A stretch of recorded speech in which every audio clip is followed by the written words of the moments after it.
Niluluto po ako ng pork giniling. Ayan. Kulong-kulo na si pork. Ayan. Ayan. Si giniling. Kulo na. Meron na po itong lasa. Titikman ko. Masarap na. Kahit ito na lang, pwede na siyang ulamin kasi completos ricados na po siya. So, pwede ko nang ilagay si carrots, si patatas. Tingnan nyo kung gaano karami ang aking patatas. Ayan. Kasi yung mga bata talagang mahilig sa patatas. Gusto nila maraming patatas. Ayan po. So, ayan, nailagay ko na si patatas at saka si carrots. So, lagi po sana natin pakatandaan na ang pagluluto ay lagi nating ikambal ang love. Ayan. Pagmamahal, kapag tayo ay nagluluto para masarap ang ating niluluto. So, tingnan nyo guys, kulong-kulo na si ating giniling, pork giniling. Ayan. Pwede ko nang ilagay si ito, tomato paste. Yung po yung gamit ko para malapot siya.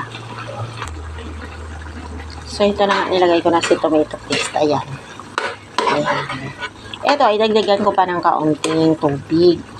Para mga tubig-tubig siya. Ayan.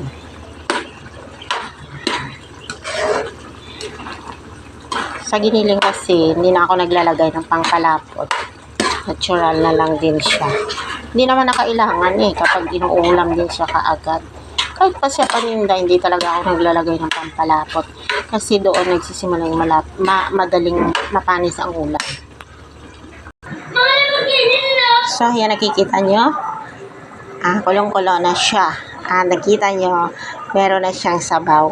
And, pwede ko na ilagay si sweet pepper. Ayan. Niwa ko rin siya ng maliliit.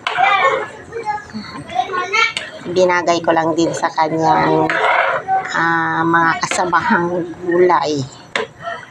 So, ayan. Titikman natin. Ay, hindi pala. Okay, titikman ko muna.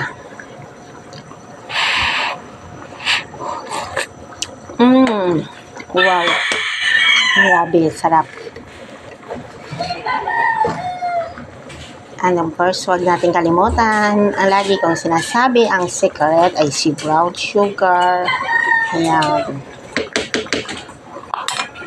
So, halo-halo lang. Ayan. Tingnan nyo ha, ang aking giniling ay pang-commercial. Alam nyo kung bakit ganito? May masabaw siya. Ito talaga yung gusto ng mga anak ko. Pag kumakain sila, mayroong sabaw-sabaw. Ayan.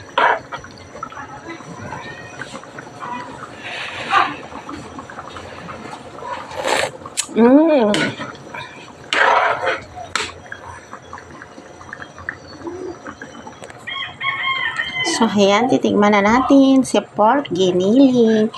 Pinahinaan ko na yung kanyang apoy. Wow, napakasarap na talaga. Promise.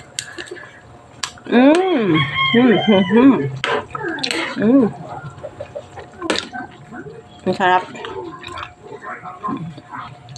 Ayan o.